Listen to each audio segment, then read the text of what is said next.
Assalamualaikum warahmatullahi wabarakatuh. Perkenalkan, nama saya Zanwanis dari Universitas Satya Negara Indonesia, Fakultas Ilmu Sosial dan Ilmu Politik, Program Studi Ilmu Komunikasi.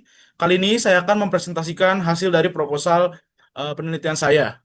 Untuk memenuhi salah satu mata kuliah, yaitu mata kuliah Seminar Komunikasi Jurnalistik. Terima kasih kepada Bapak Dr. Ahmad Budiman Sudarsono, Esos Emikom, selaku dosen pengampu dan juga pembimbing saya selama penulisan ini. Berikut judul proposal saya, yaitu Analisis Komunikasi Efektif dalam Menyelesaikan Konflik Sosial di Film GJLS Ibuku Ibu-Ibu tahun 2025. Pertama adalah latar belakang, komunikasi merupakan fondasi utama dalam kehidupan sosial manusia. Melalui komunikasi, individu saling bertukar pesan, gagasan, dan emosi yang membentuk pemahaman mereka bersama. Namun, dalam kenyataan proses komunikasi tidak selalu berjalan dengan efektif karena adanya perbedaan persepsi, nilai, kepentingan antar individu atau kelompok. Film GJLS Ibuku Ibu-Ibu tahun 2025 mengisahkan tiga bersaudara yang berusaha menata hidup setelah kehilangan ibu mereka. Konflik muncul ketika sang ayah berencana untuk menikah kembali, yang memicu ketegangan emosional antara perasaan kehilangan dan rasa tidak siap menerima kenyataan baru. Cerita ini menggambarkan betapa pentingnya komunikasi efektif dalam proses penerimaan dan penyembuhan emosional. Film yang diperankan oleh Rigen, Ripo, dan Hipzi yang laris mendapatkan kurang lebih 600.000 penonton pada tahun 2025 ini menampilkan konflik dalam kehidupan keluarga kelas menengah dengan pendekatan komedi dan realitas sosial. Konflik yang menampilkan tidak hanya berfokus pada pertentangan antar tokoh, tetapi juga adanya proses komunikasi yang terjadi dalam upaya penyelesaian konflik tersebut. Berdasarkan kondisi tersebut, analisis terhadap komunikasi efektif dalam film menjadi penting untuk memahami bagaimana pesan komunikasi dikonstruksikan dan dimulai oleh penonton. Dengan menggunakan pendekatan teori semiotika Charles Sanders Peirce, penelitian ini didukung oleh data berupa dialog, adegan, simbol, visual yang menunjukkan praktik komunikasi efektif dalam penyelesaian konflik sosial. Kemudian ada tujuan dan manfaat penelitian. Tujuan penelitian yang pertama, menganalisis bentuk komunikasi efektif dalam penyelesaian konflik di film Gejala Ibuku Ibu-Ibu 2025. Yang kedua, mengkaji makna tanda komunikasi menggunakan pendekatan semiotika Charles Sanders Peirce. Kemudian ada manfaat penelitian. Yang pertama, manfaat teoritis. Penelitian ini berkontribusi terhadap adanya perkembangan dari kajian ilmu komunikasi, terutama dalam bidang analisis semiotika dan studi komunikasi dalam film.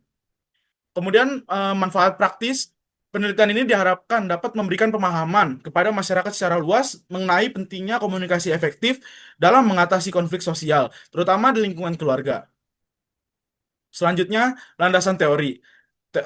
Landasan teori ini menggunakan teori konstruksi realitas sosial yang diperkenalkan oleh Peter L. Berger dan Thomas Luckmann tahun 1966. Menjelaskan bahwa realitas sosial bukanlah suatu hal yang hadir secara alami, melainkan dibentuk melalui interaksi yang berlangsung terus-menerus di antara manusia. Menurut pandangan ini, apa yang dianggap sebagai realitas merupakan hasil dari proses pencapaian makna yang dilakukan individu dalam kehidupan sehari-hari.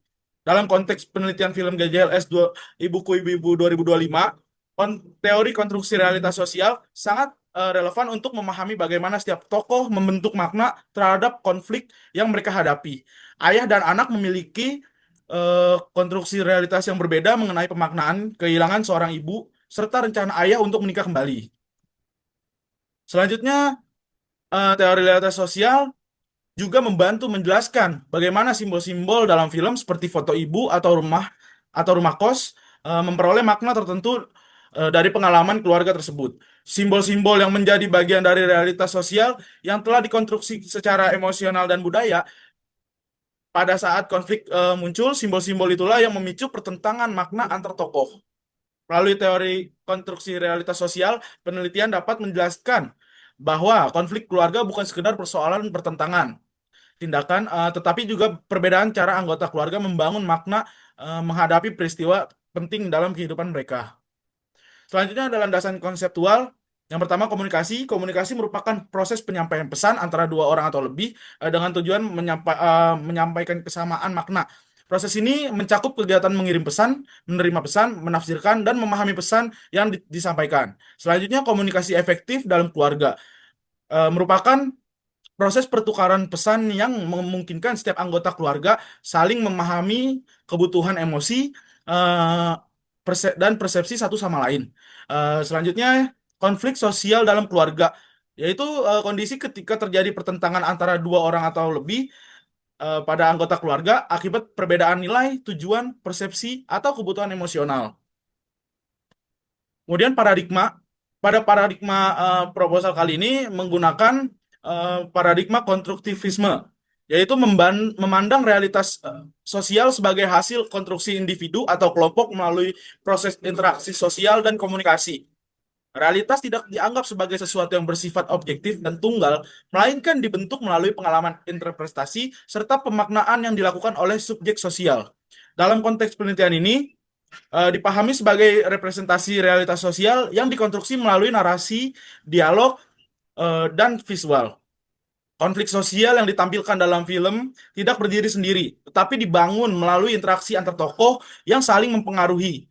Oleh karena itu, komunikasi efektif yang dalam film dipandang sebagai hasil dari proses konstruksi makna yang dilakukan oleh para tokoh dalam situasi konflik. Kemudian ada penelitian terdahulu, saya menggunakan penelitian terdahulu pada film GJL, pada film agak lain yang berjudul Analisis Komunikasi Efektif dalam Menyelesaikan Konflik Sosial di Film Agak Lain 2024. Penelitian ini karya Nur Khoiriyah, Eni Murdiati, dan Muhammad Randika Hamdania. Penelitian ini menggunakan atau menganalisis komunikasi efektif dalam penyelesaian konflik sosial yang diangkat dalam film Agak Lain tahun 2024. Kemudian ada persamaan dan perbedaan pada peneliti terdahulu, yaitu persamaannya yang pertama ada sama-sama mengkaji komunikasi efektif dalam menyelesaikan konflik sosial. Yang kedua menggunakan semiotika dari Charles Sanders Peirce. Yang ketiga, objek penelitian berupa film sebagai media komunikasi massa. Yang keempat, menggunakan pendekatan kualitatif dalam menganalisis dialog dan interaksi tokoh.